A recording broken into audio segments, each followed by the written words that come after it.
So here we go again. Week 8, we are doing apple pie on our 52-week dessert bake challenge. It's kind of famous, right? In America here, we got our famous apple pie dessert. And we are going to start with our crust. I'm gonna do a double crust, so the bottom layer and the top layer. There's many variations of this apple pie. I'm just doing something as simple as possible and just adding maybe a little bit more flavor for my taste.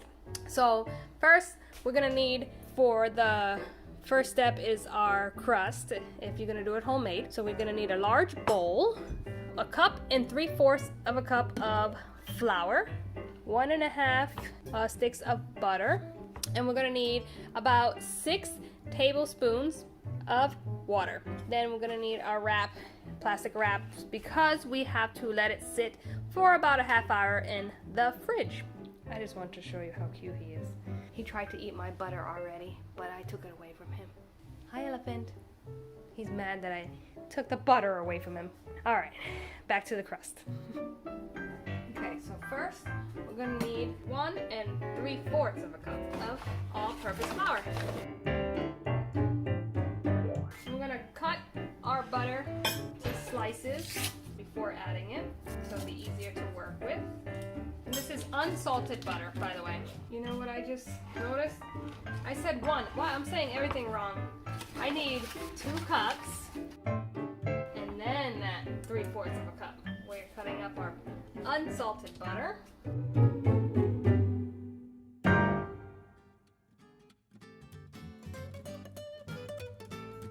After that, we're going to use our fingertips to forming them into bread, crumbly type of dough at first.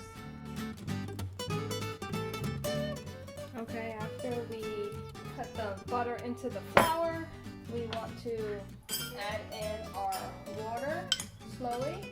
This is about 6 tablespoons, so I'm going to do most of it. And then we want to use a knife to cut into the batter. I might have to use all of it, actually.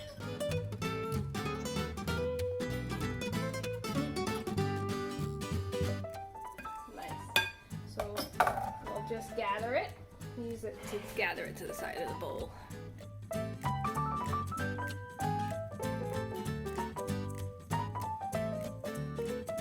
And then as it forms, we're going to slide it outside the bowl onto our surface to form it better here. I'm going to bring it out. And then we want to work it into a nice ball.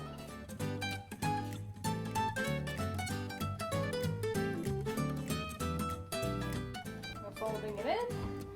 We're folding it in.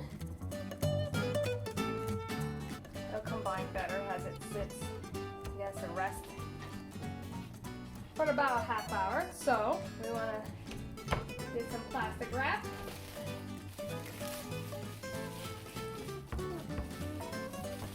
And then, again, we want to put it in the fridge for about a half hour. You can leave it there for 24 hours if you want to do the dough ahead of time, but no less than a half hour. You want to let it rest. Okay guys, so while I'm letting the dough rest a smidge more before we do the next step, I wanted to show you, I peeled the apples and sliced them up into sections. We got these apples from apple picking today. It was amazing.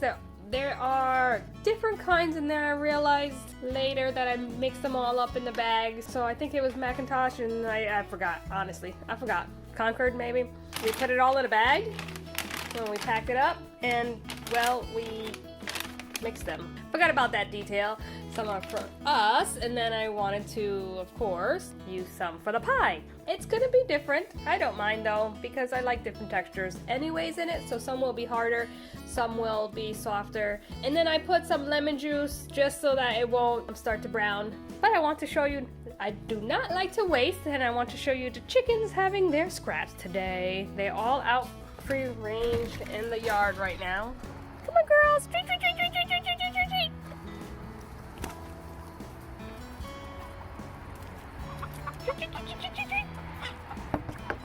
They love apples. There they go. Nothing to waste right there. Okay, so for our next step, we are going to need our 9-inch pan, and that's going to be buttered or sprayed, either one.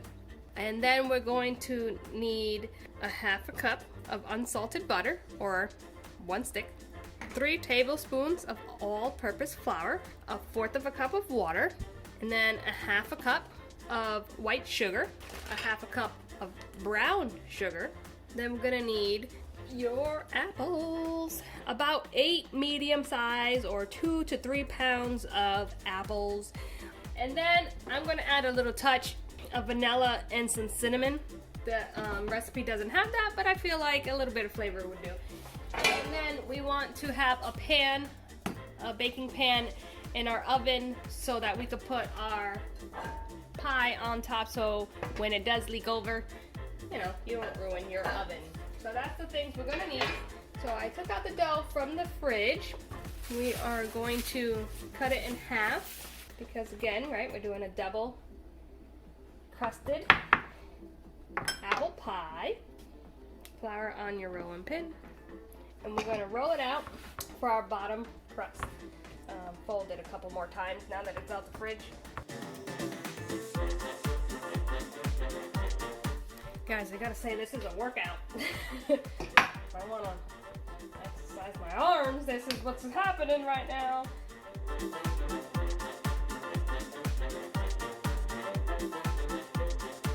So I got my buttered pan. Let's see if I can do this trick correctly. The trick, I guess, is folding it in fourths, just like that. And then putting it in the middle. And opening it up so that it can fit perfectly. Oh, not so bad. Yeah. Then we want to start to preheat your oven. We want to preheat it to 425. So it's going to be 2 different levels, but 425. And then we're going to do our next step. We're going to need a saucepan. We're going to melt the butter and the ingredients in a pan to cook before we do the next step. Okay guys, so we have our saucepan here. So what we want to do is we want to melt the butter in our saucepan. A half a cup of unsalted butter. And after we melt that butter, I guess I could have cut it, but it's melting fast with the gas stove here. Then we're gonna stir in the flour, and we're gonna form a paste with the flour. So we're gonna need 3 tablespoons of all-purpose flour.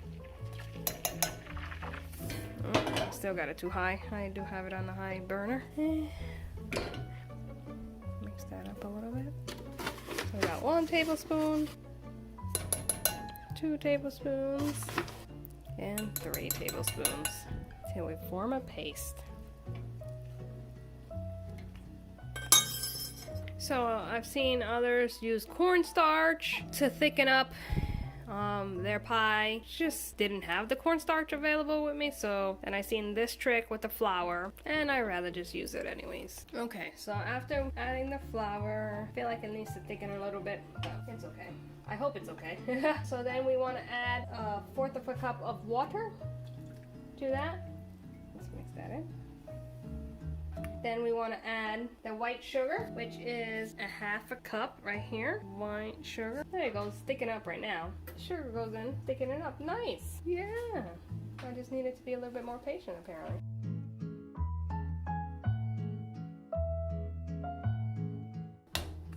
Okay, so we add that white sugar there.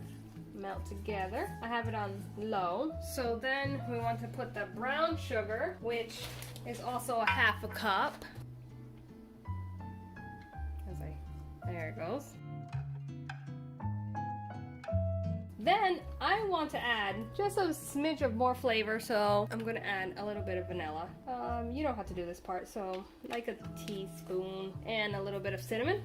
I'm doing like a teaspoon also. Let's see what happens. Gives it more flavor. We'll see. The bring it back to a boil just to make sure it's all incorporated, and then we're going to bring it down to a simmer. So I'm going to let that do its job there, and then we'll move into the pie over here. We want to add our apples. I might have too many apples, but mine got a little bit brown too.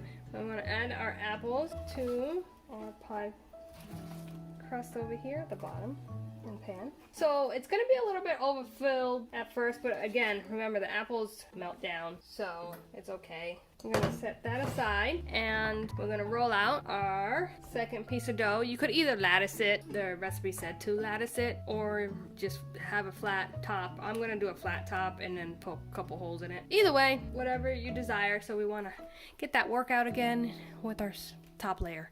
I'm just doing a random decoration just to be different. I bet there's a better way to cut it, but you could do it lattice work, and I just didn't feel like doing the lattice. I'm not a big fan of the lattice, and I was just gonna do a regular, cover the whole entire pie with this and just do my one hole. But I realized the recipe doing it this way with the glaze on top might be a little bit watery and not as firm of a pie, and that's why they say to lattice it, because there's a lot of air. So then I said, all right, let me just poke some holes in it and see what I got. I do a little grid. There we go. Folding it again into 4 before we put it on top of our pie. There.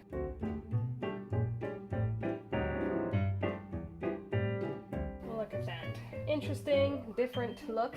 And then we want to pinch it together on the edges before we trim the excess edges. And then look at that, I already forgot the glaze. The whole point of apple pie. We want to pour it over. Look at them, pour it over. There it goes.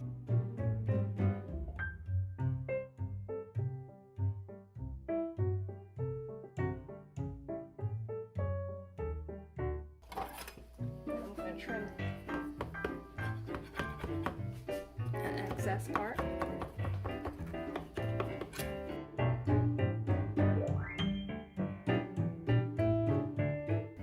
Pinch the corners a little bit better. A little couple trick.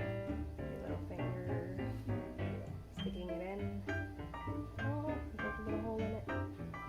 I'm not really good at the pinching part. I always try to do it different ways. If you have some opinions out there, please tell me, because the pinching part, it always comes out ugly to me, I think.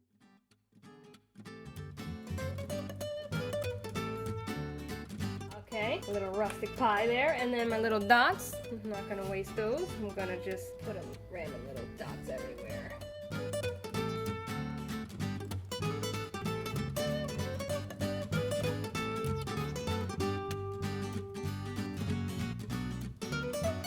There we go. Some brush it with some sugar later. You could do that if you want for a nice sugary top. I'm gonna just bake it first, and you could do an egg white wash on top as well to brown up the crust. But for the first part, you want to bake it for 15 minutes at that 425, and then you're gonna reduce it after that 15 minutes and put it to 350 and continue baking that for 35 to 45 minutes. All right, so 15 minutes on 425, guys. So it's been 15 minutes, and now we're reducing it from 425 by 350 for 35 to 45 minutes. And my little fritters that I made on the side, because I had extra dough from a different dessert and a little extra from this pie, and I just threw some stuff together and see if it actually tastes good. We'll see. Here's our finished product of the apple pie. Week 8. We have our apple from picking at the orchard. Apple picking over there. I did end up giving it a little bit of egg wash, sprinkling some sugar over it because I like that look a little bit better, but you don't have to do that. That's it. Hope you enjoy.